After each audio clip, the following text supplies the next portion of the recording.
ba yung kamay mo? Wait lang. Lisa. Opo. Nay, pakihelp naman yung kamay niya na ikot ata sa kabila. Wala, mauna muna ako ha. Tapos pag may kailangan, lalo na ng apo ko, patawag lang ako kaagad. No. Ayan, dito. Adios, apo. Adios. Kamukha ni Lolo kasi. Ayan no, na. Oh, dito mo din ang tawa. Yung bata sa pinagsasabi mo. Alam mo, nainggit ka lang, Rita. Kasi nga, nahadlo ko na ang apo natin, pero ikaw hindi pa. Malis ka na't baka gabihin ka Atid mo na pa. lang ako sa labas, pinakamaingit. Sige po. Sige po, ingat po kayo, Day. Ano? Mauna na, ha? Oo. Pre. Pa. Oo. Sige. Oo. Hindi na. Ano, gutom ka na. Gutom ka na. Sige, sige, sige. Ayo, Mike. Salamat, salamat.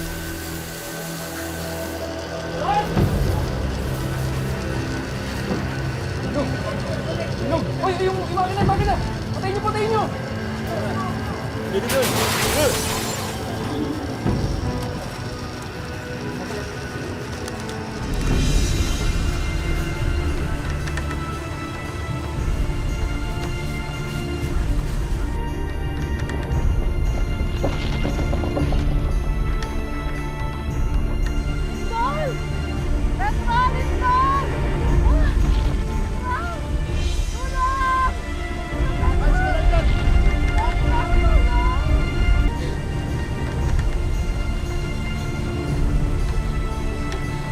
Hirap sa'yo. Sumunod ka pa kasi sa akin eh. Sandali, sandali.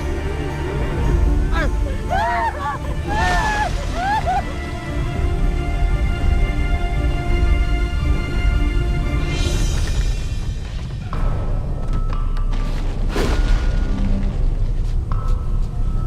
Sumagot ka!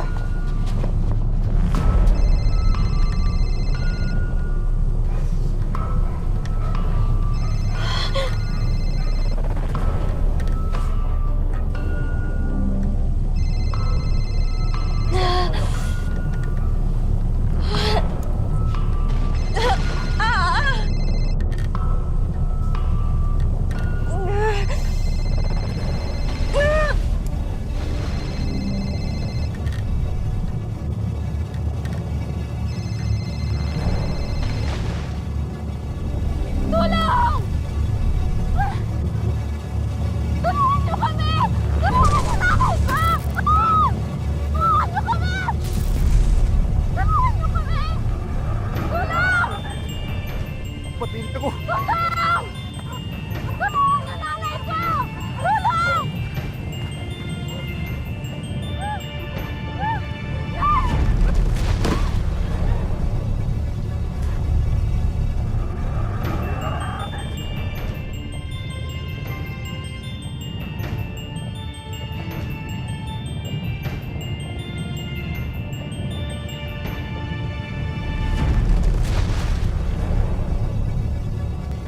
Siya, okay ka lang?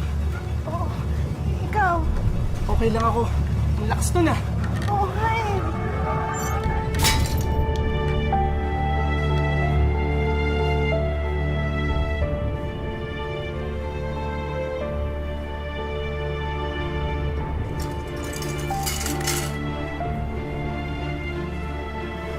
Kamusta na kaya si Lisa?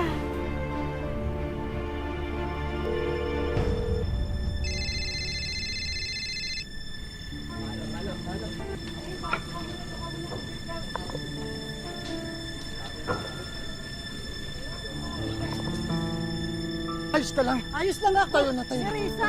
Lisa! Apo natin! Lisa! Lumindol! Lisa! Risa! Yung apo natin! Ano ba yan? Lisa! Dali, baka ako ano matakang mo.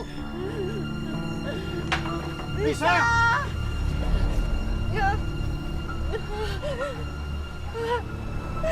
Oh, tulong!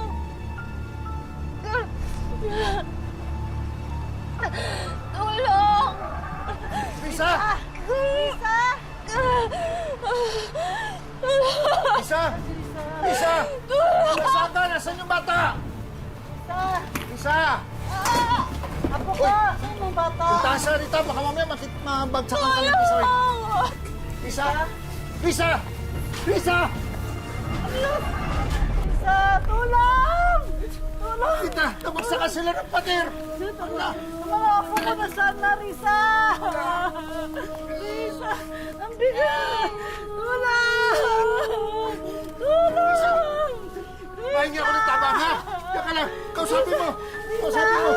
Yung bata ingatan nyo! Risa, anak ko, Risa! Risa, lakasan mo Tulong! ako, Risa! Tabang! Tabang!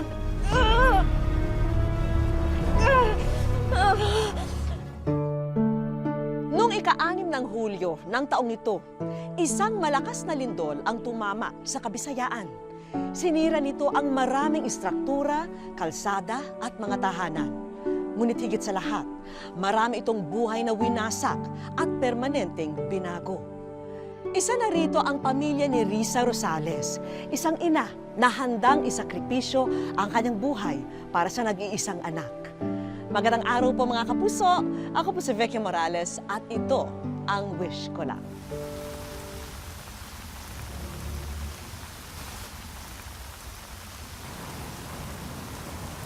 Hulaan mo kung sino.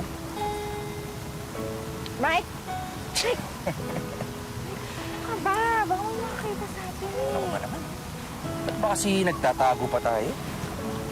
Eh, di ba alam mo naman ng mga magulang ko? Ayaw pa nila ako magka-boyfriend. Tsaka gusto mo nila makapagtapos ako ng pag-aaral. Lahat naman siguro ng magulang, ganun, di ba? Ayaw nilang magka-boyfriend ka o ayaw lang nilang mahirap na kagaya ko? Ano ka ba? Anong ganun? Eh, siyempre. O, ikaw ba? Sige. Kapag magkaanak ba tayo, gusto mo magka-boyfriend agad? Nagkaanak tayo? Oo. Bakit? Ayaw mo ba? So, ang ibig sabihin ba nito, gusto mong bumuo ng pamilya kasama ako? Ha? Mainit. Siyempre. Nakakita. Uy, umuulan. Lisa, I love you. I love you too. Halika na, umuulan na. Umuulan na.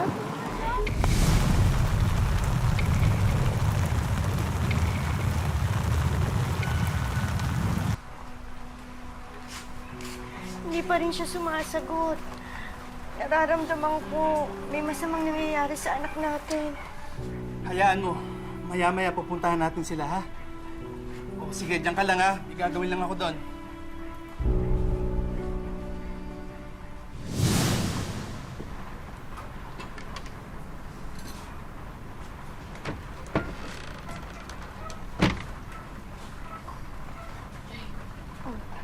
Masama ba ang pakiramdam mo?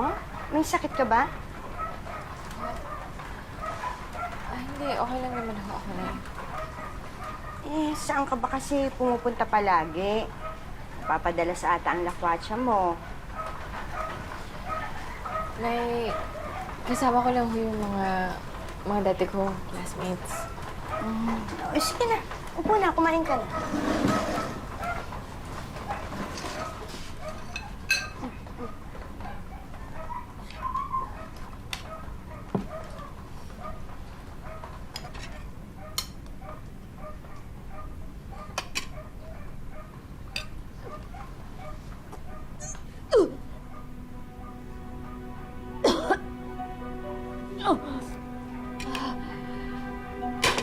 Sino ama niyan? Nay, Ha? Sino ang ama niyan? Sino ang ama niyan?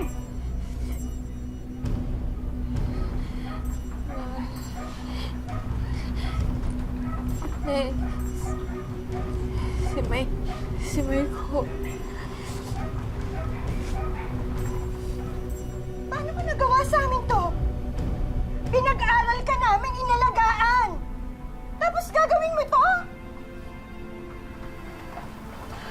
Nay, mahal ko po si Mike eh. Mahal? Mahal mo siya? Paano kami ng tatay mo? Dinaliwala mo kami ng tatay mo dahil mahal mo siya?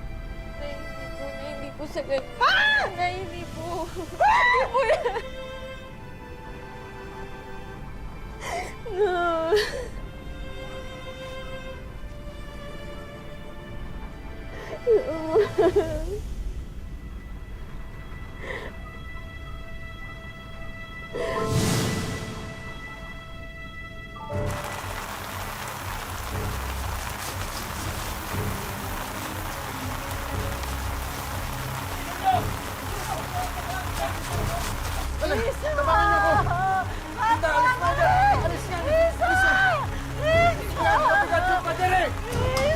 Ano gagawin natin? Isa!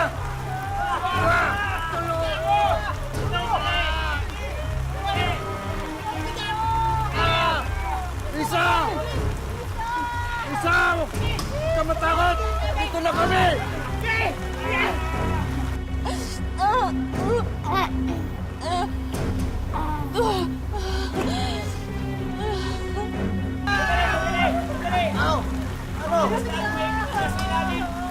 Ano mabuting gawin?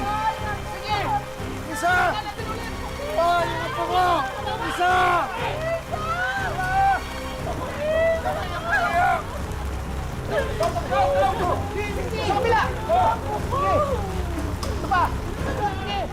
Sa ilalim ng mabigat na gumuhong pader, unti-unting nanghihina na si Risa. Pero pipilitin niyang lumaban para hindi madaganan ang kanyang anak.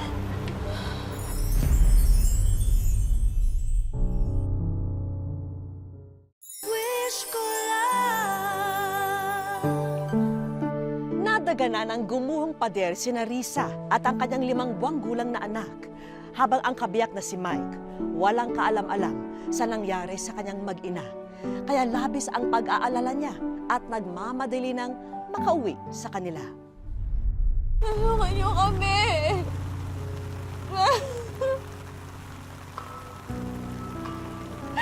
Tulungan.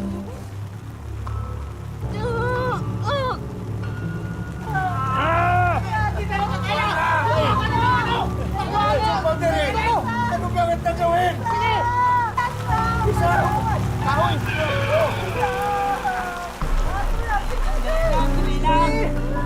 Kapit lang! Tulong.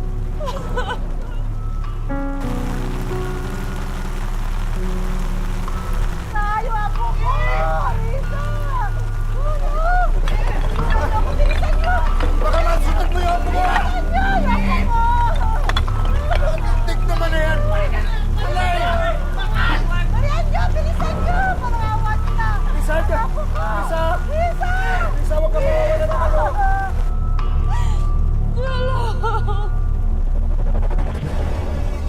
Tulong, Nay.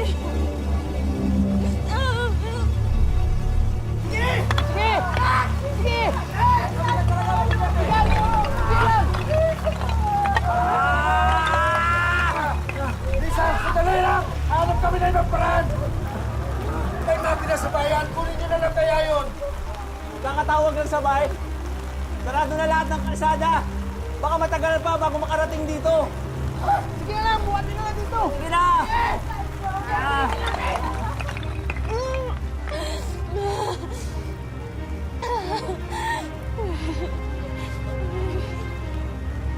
Pasakin na lang natin!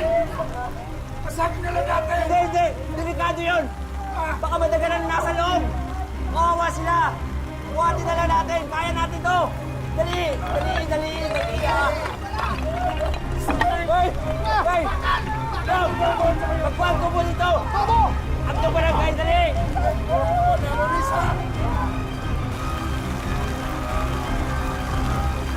Sige, sige! Buti nila! Gagawa pa kami ng ibang paraan na! Sige, sige, sige! Dahil hindi pa na ibang tabang! Laksan mo na ng loob mo!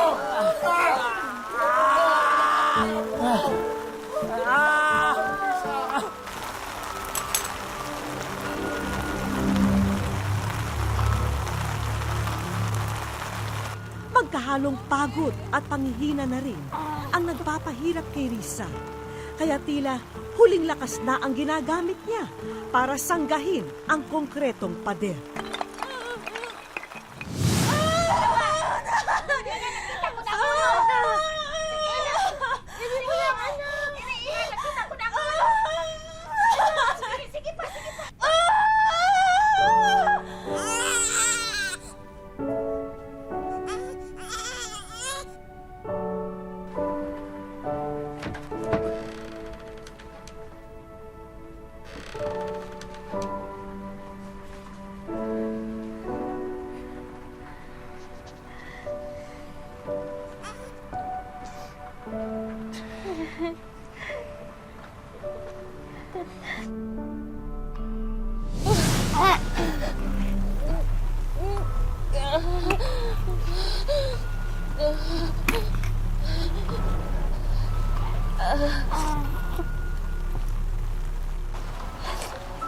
Anak.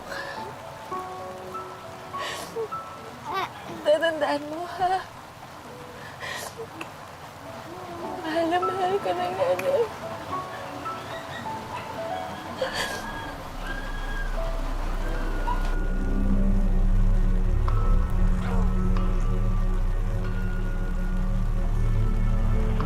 Tigas, Inong!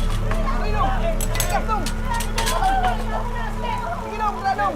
Ranong! Para! Kaya bukat yan, Inong! Dali! Oh! Oh! Oh! Oh! Bakit ko matagalan?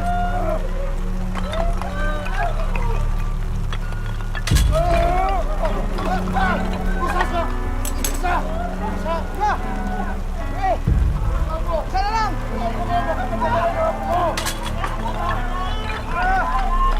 Dali lang eh! Sige! Isa! Isa!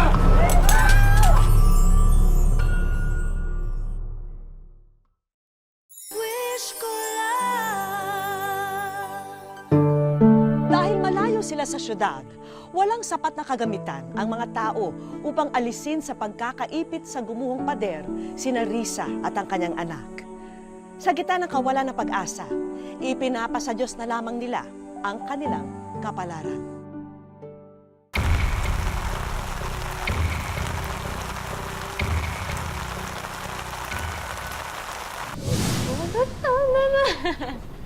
Alis na ako, Palangga. Alis na ako, ha? Alis na daw ang tatay mo. Dali. Anak, alis mo na si tatay, ha? Kailangan mo nang kumayod. Para pa yan sa bunyag. Para doon, tsaka para sa pagpapakasal natin.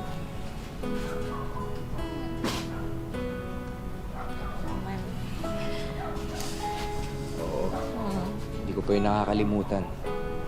Kasi pangako ko yun sa'yo, tsaka naman sa nanay mo.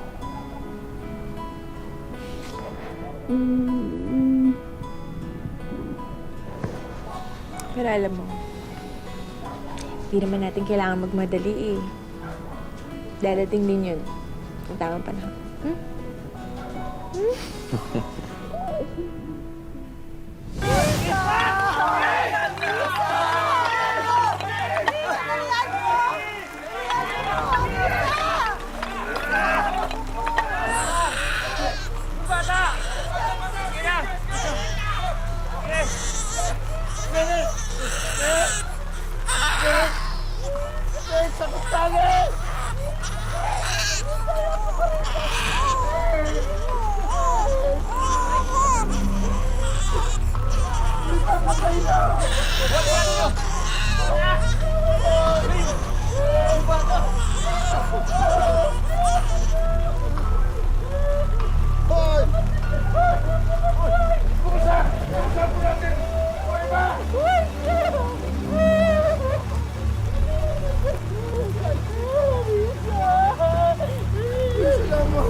Lisa!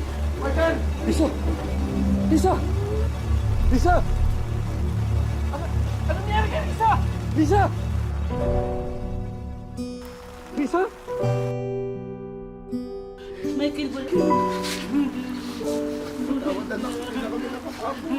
Ano nangyari kay Lisa?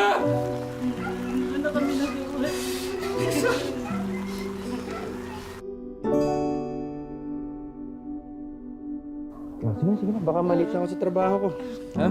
Sige, Sige. mag-ingat Bye, ka, anak. ha? Balikan kita dyan, ha? Balikan ko kayo. Bye na daw. Bye-bye. Sige. Bye-bye. Ingat ka. Risa!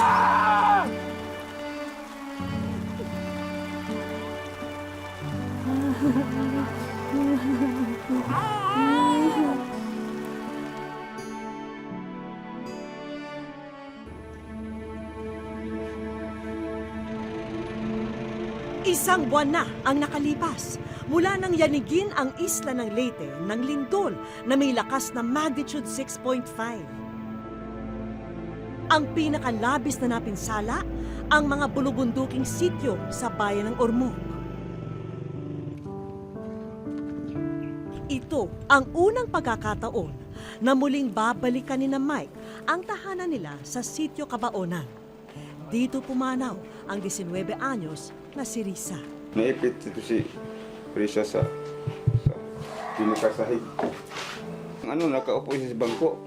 Yung bangko nga basag na basag. Tapos, pag sabi na nga si Risa nga naipit na, papasok ko dito, kinuha ko yung bata dito sa lalim. Nakahiga, nakaganyan ang bata. Nakita ko yung kamay ni Risa, buhay pa siya. Ganyan, patulong. Para sa naulilang ina ni Risa, kinukumbinsi niya pa rin ang sarili na bangungot lamang ang lahat ng ito, na maari pa rin siyang magising, nakapiling pa ang anak. Mamaya-maya yung kaibigan ko nagpunta na naman doon. Sabi niya, May, narinig mo na ba yung balita na patay na raw si Risa? Hindi ako nakaimik. Ang isip ko naman na hindi, kaano-ano lang yun. Yung mga usap-usap na yan sa tao ba, hindi ako naniwala. Hindi ako naniwala nun. Doon ako naniwala na si Michael na talaga nagsabi sa akin. Pumunta siya sa amin. Sabi niya, Ma, wala akong magawa, Ma. Hindi ko natulungan si Risa. Kasi nandun ako sa trabaho eh. Ayoko na maniwala sa kanya. Kanino? Sa Diyos. Kinuha na niya lahat sa akin. Pamilya ko, tas yung asawa ko. Matayog ang pangarap ni Risa para sa pamilyang itinataguyod nila ni Michael. Pero, papaano nga ba ito ipagpapatuloy ng kanyang kabiyak ngayong maaga silang pinaghiwalay ng trahedyang ito? Pangarap ni Risa ng sariling bahay namin. Tapos, magkasal kami. Mag-aaral siya. Para daw dalawa kami magtatrabaho.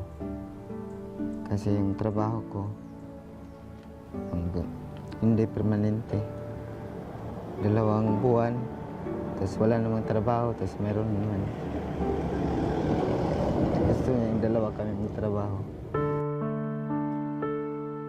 Ganun pa man, kahit abala sa trabaho, hindi pinapalampas ni Michael ang pagkakataon na makapiling ang anak na si Chris. Kung nasan ka man, mahal na mahal kita. Tapos yung baby natin, di ko yung pababayaan. Palalakihin ko ng maayos. Paaaralin ko. Para naman sa mga magulang ni Risa, pinipilit na nilang bumangon paunti-unti at magsimula ng bagong buhay na malayo sa pinangyarihan ng trahedya. At sa pagkakataong ito, bahagi na sina Michael at ang kanilang apo sa kanilang mga plano. Gusto ko talaga na umalis na kami dyan eh. Kasi masakit eh. Makikita ko kung saan si Risa lagi magpunta, saan mag-upo. Risa, sana naman tulungan mo ako mag-alaga sa bata. Kasi alam ko na nandyan ka eh. Kahit kaluluwa ka pa, makarinig ka sa akin. tulungan mo na lang ako na mag-alaga sa bata. Wag mong anuin siya na yung mag-iyak-iyak magabi. Yung tulungan mo na lang ako na walang sakit-sakit yung mga bata, yung bata. Siya alagaan ko yan hanggat lumaki.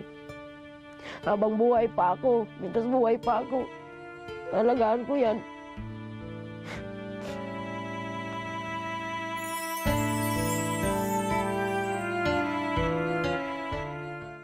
Sa aming pagbabalik, pero may napansin silang kakaiba sa pagbisita nila sa puntod ng umagang yun. Kayo ay nasa.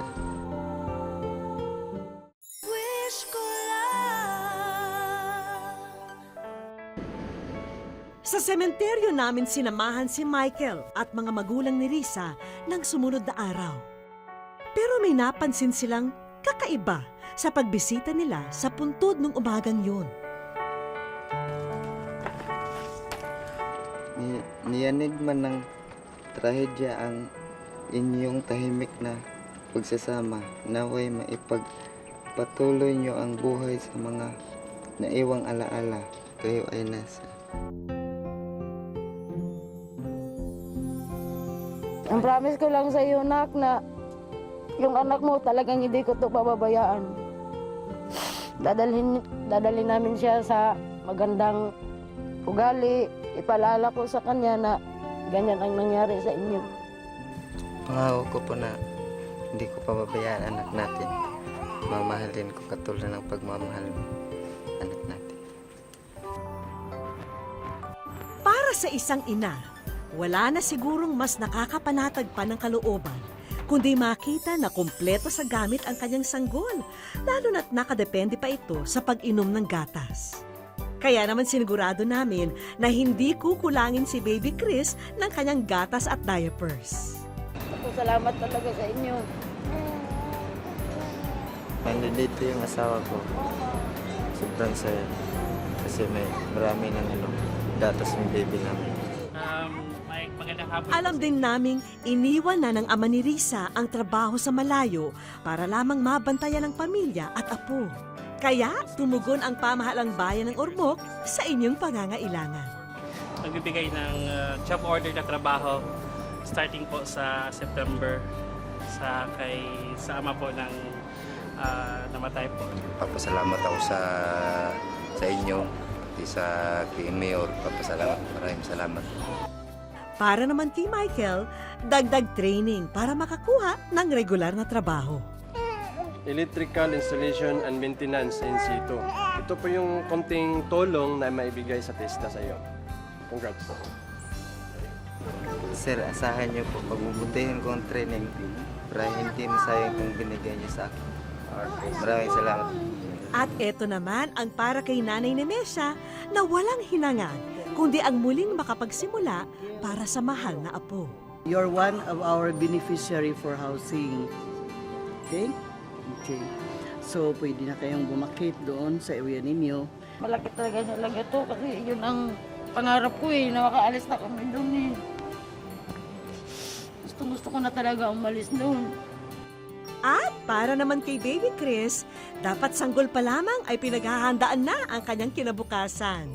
Kaya naman ang pondong pinansyal na kanyang kakailanganin, pati ang panimulang ipon sa bangko, eto at ipinagkakaloob na sa munting anghel. Ma'am Becky, maraming salamat sa inyo. Malaking tulong na to sa amin sa bata. Maraming salamat. Hanggang sa huli, nagsakripisyo si Risa para kay Baby Chris Michael. Ngunit hindi raw dapat pagkaitan ng magandang kinabukasan ang bata. Pagpapatunay ito ng hangganan ng pagmamahal ng magulang sa kanyang anak. Maraming salamat po mga kapuso. Ako pumili si Vicky Morales at ito ang wish ko lang. Wag na wag kang susuko.